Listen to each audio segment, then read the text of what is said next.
இன்றைக்கி வந்து பன்னீர் பிரியாணி பண்ணேன். இது காட்ஸ்கோவில் பன்னீர் வாங்கியிருந்தேன். அதை நல்லா கட் பண்ணிட்டு கர்டு, மஞ்சப்பொடி, கரம் மசாலா, மிளகா பொடி, கொஞ்சம் இஞ்சி பூண்டு பேஸ்ட்டு எல்லாம் ஆட் பண்ணிவிட்டு நல்லா மிக்ஸ் பண்ணியிருக்கோம். கொஞ்சம் கஸ்தூரி மேத்தி, அது உங்களுக்கு டேஸ்ட் பிடிக்கலன்னா விட்டுறலாம்.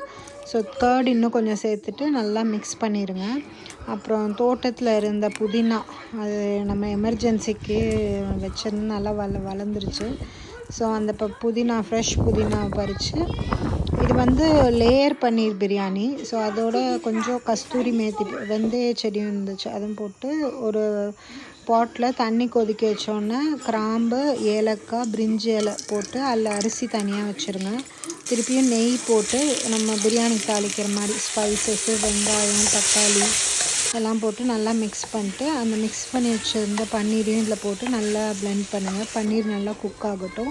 அப்புறம் குங்குமப்பூவை தண்ணியில் கலந்து இதில் கொஞ்சம் தெளித்து விட்டுட்டு அப்புறம் வந்து ரைஸை வந்து ஆட் பண்ணிடுங்க. ஸோ ரைஸு அந்த வேக வச்ச ஃபுல்லாக வேக வைக்காமல் 80% வந்து வந்துட்டு தம் பண்ணிவிட்டு கொஞ்ச நேரம் கழிச்சு எடுத்திங்கன்னா ரொம்ப டேஸ்ட்டான பன்னீர் பிரியாணி ரெடி.